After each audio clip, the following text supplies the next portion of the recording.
नमस्कार, आप देख रहे हैं द न्यूज। आपके साथ में सृष्टि मिश्रा। बड़ी खबर सामने आई है। एक तरफ एक्टिंग पूरी जारी है, ममता बनर्जी की रैलियां निकाल रही हैं, और अब एक और बड़ी खबर सुन लीजिए। प्रधानमंत्री को सीएम ममता ने फास्ट ट्रैक कोर्ट का गठन करने का निर्णय दिया है। कहा है कि ये हम कर सकते हैं रेप पीड़ितों को इंसाफ दिलाने के लिए, और जल्द ही एक ऐसा कानून लाया जाए जिससे रेप पीड़ित महिलाओं को, बालिकाओं को, बच्चों को न्याय मिल सके। तो देखिए, एक्टिंग पूरी चालू है ममता बनर्जी की। और अभी एक खबर सामने आई है, और बता दें आपको, ममता बनर्जी ने इसमें यह दिखाने की कोशिश की है कि वो सरकार के साथ है, केंद्र सरकार के साथ है। हालांकि ऐसा नहीं है। जब यहां तोड़फोड़ की गई थी, यहां हॉस्पिटल में 7,000 की भीड़ घुस जाती है, तब ममता कहां थी? आरोपी के सारे सबूत मिटाने में क्यों साथ दे रही है पश्चिम बंगाल की सरकार? एक और बड़ी खबर से आपको रूबरू कराऊंगी।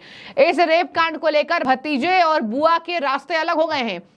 बता दें आपको, टीएमसी के महासचिव और लोकसभा सांसद अभिषेक बनर्जी ममता बनर्जी से खफा होते दिखाई दे रहे हैं, और ये पूरा विवाद चालू हुआ है इस रेप कांड के बाद। दरअसल आपको बता दें, अभिषेक बनर्जी के मीडिया टीम को भी ममता बनर्जी ने हटा दिया है और कहा हमें आपकी जरूरत नहीं है। अभिषेक बनर्जी ने जो हॉस्पिटल में तोड़फोड़ हुई थी उस पर कड़ी आलोचना की थी और कहा था तुरंत एक्शन हो। और जब ऐसी पत्र अभिषेक बनर्जी ने लिख दी तो ममता बनर्जी को दुख हो गया था कि ये अभिषेक बनर्जी मेरे भतीजे हैं, तो ये सरकार के खिलाफ आवाज क्यों उठा रहे हैं। एक बात मैं आपको और बता दूं, वो जो प्रिंसिपल को जिसको सस्पेंड होना चाहिए था, ममता बनर्जी ने फिर एक बड़े संस्थान में उसका ट्रांसफर कर दिया।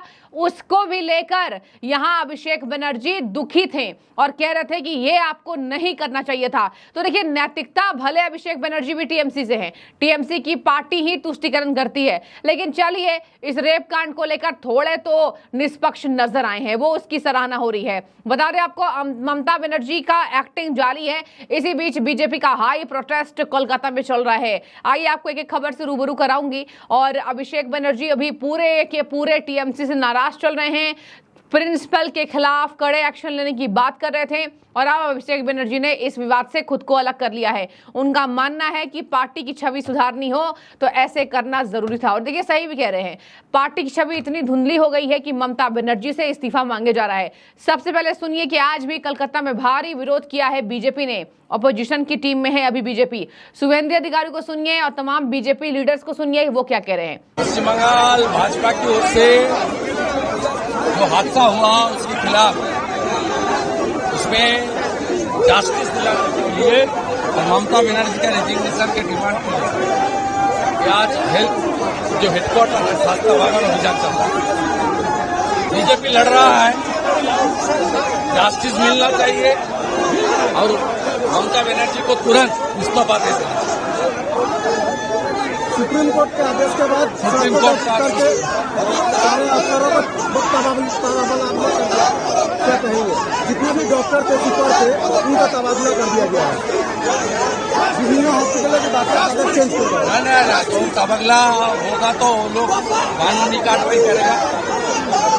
ये वेंडेटा है, वेंडेटा। आप लोग का क्या डिमांड है? बंगाल तो सड़क पर ही है और देखा देखी पूरा देश सड़क पर है।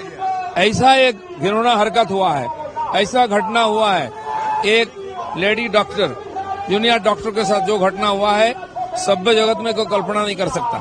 और उसके जो अपराधी है उनको बचाने के लिए यहाँ की सरकार, मुख्यमंत्री जो कर रहे हैं, इससे पूरा देश शर्मिंदा है।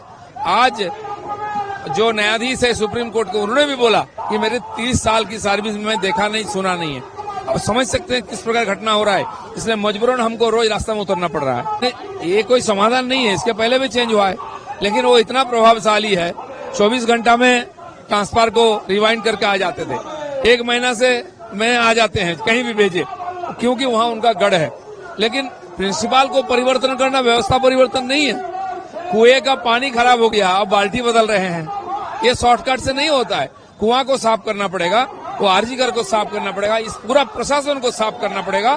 यहाँ सब जगह दिमाग लग गया है और उसका ऊपर बैठे हुए ममता बनर्जी, उनको बदलना पड़ेगा। देखिए, जिनको हटा दिया गया वो कहाँ है, क्या कर रहे हैं, किसी को मालूम नहीं है। तो हटाना तो उसी समय हटाना चाहिए था, जिसका जिम्मेदारी उनके ऊपर है पूरी घटना की। एफआईआर उनको करना चाहिए था, सरकार को सूचित करना चाहिए था, अदालत में जाना चाहिए था। वो उससे बच रहे हैं, इसका मतलब कुछ तो गड़बड़ है। इसीलिए ममता बनर्जी को अभी भी लोगों का ये जो रोष देख करके खुद में खुद सिंहासन छोड़ देना चाहिए, और नहीं तो लोग उनको उतार देंगे। नहीं, एक तो जो दोषी है उनको सजा मिलना चाहिए, और दोषी को जो अभी भी संरक्षण दे रहे हैं उनको सत्ता से बाहर करके उनको भी अदालत के सामने लाना चाहिए। जिंदगी ही दांव पर है। यही डॉक्टर्स का आज की तारीख में पश्चिम बंगाल में यही डर है, और इसीलिए पूरे भारत में भी इसको लेकर आंदोलन खड़ा हो गया है, और विश्व में भी कई जगह पे ये लोग इसको लेकर बहुत दुख प्रकाश कर रहे हैं अपने अपने क्षेत्र में, अपने अपने जगह पे। देखिए, सब लोग अपनी जिंदगी में आंदोलन तो नहीं कर सकते, लेकिन अपनी मन की भड़ास, अपनी मन की दुख शेयर तो कर सकते, वही किए जा रहे हैं। तो ये दोनों तरफ से पश्चिम बंगाल सरकार को ये जवाब देना पड़ेगा कि पहले वो डॉक्टर की सुरक्षा की बंदोबस्त करे। आज एक अच्छी बात हुई है कि एटलीस्ट सीआईएसएफ देखभाल कर रहे हैं आरजी कौर हॉस्पिटल का, ताकि वहां पे जो लोग हैं वो एटलीस्ट उन लोगों को कोई मार ना डाले। जो लोग उसमें पूरे कर्मकांड के साथ साक्षी के रूप में कोई ना कोई खबर दे सकते हैं, उनको कोई मरवा ना दे। कोई जैसे हादसा हुआ था 14 रात को, जब हम सारे लोग, औरतें लोग, पूरे लड़की लोग सब निकले थे रास्ते पर, उसी रात को जो हादसा किया गया था, टीएमसी वालों ने किया था, वो दोबारा ऐसा कुछ न हो सके उसके वजह से। देखिए, कमिश्नर, वहाँ का लोकल पुलिस स्टेशन ऑफिसर्स, जो लोग पहले पुलिस ऑफिसर आए थे, वो किसके ऊपर निर्देश पर वेट कर रहे थे, एफआईआर करने के लिए कितने देर तक वेट कर रहे थे, क्यों वेट कर रहे थे। जो लोग थाने में से बॉडी लेकर गए और शमशान घाट तक चले गए, पिता माता नहीं पहुंचे, शमशान घाट में बच्ची का दाह संस्कार हो गया। ये कौन सा न्याय है? ये इस देश में पहला निदर्शन है कि आप अपने बच्ची का शक्ल देख के, चेहरा देख के बता नहीं सकते हो कि ये उसके ऊपर रेप हुआ है। इतनी बुरी तरह से, निशंस तरीके से उसको मारा गया है, आपको पता नहीं चलता है। उसके बाद आप बोलते हो आत्महत्या हो गया, उसके बाद आप उसको छुपाने की कोशिश करते हो, उसके बाद उसका एक पोस्टमार्टम कैसे भी करके उसको जलाने की कोशिश करते हो। इतना क्या जलाने की जल्दी है? क्यों दूसरा तीसरा पोस्टमार्टम क्यों नहीं किया? क्यों नहीं? ऐसा भी तो हो सकता है कि इतना बड़ा अस्पताल में ऐसा कैसे हो सकता है? किसी को पता नहीं चला, किसी को आवाज नहीं आई रात को? ऐसा तो नहीं कि उसको कोई नाक में कुछ क्लोरोफॉर्म डाल के या कुछ इंजेक्शन डाल के उसको थोड़ा सा मतलब वीक कर दिया गया था? क्या हुआ था? किसने बॉडी पहले देखा? अपनी बुआ से खुद खफा थे, कह रहे हैं 50 दिनों के भीतर सुनवाई और दोष सिद्धि को अनिवार्य करने की अपील की गई थी उनके द्वारा, और तब उन्होंने यहां ममता बनर्जी से किनारा कर लिया। अभिषेक बनर्जी ने साफ कह दिया है कि ओवर द लास्ट, सुनिए जरा ये ट्वीट उनका, Over the past 10 days, while the nation has been protesting against the Arjikar Medical College incident and demanding justice, 900 rapes have occurred across different parts of India during the very time when people were on the streets protesting against this horrible crime. Sadly, a lasting solution still remains largely undiscussed.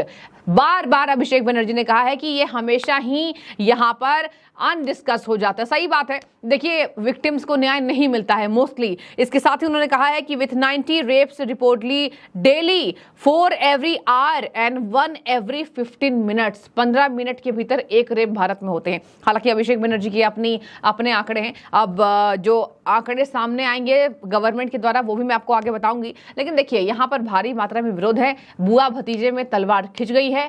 भतीजे का ये कहना था त्वरित कार्रवाई होनी चाहिए थी, बुआ ने बचाने की कोशिश की है। आप सबके सामने भी है, तमाम नौटंकी ममता बनर्जी करती नजर आ रही हैं, जबकि पश्चिम बंगाल विमेंस के लिए छोड़िए, युवकों को छोड़िए, विमेंस के लिए सेफ बिल्कुल नहीं है। आपकी क्या राय है? आप जरूर कमेंट कीजिएगा, क्योंकि पश्चिम बंगाल में ना पुरुष यहाँ सेफ हैं ना महिलाएं सेफ हैं। जो भी आपकी राय हो इस बाबत जरूर हमें कमेंट के जरिए बताइए। शुक्रिया।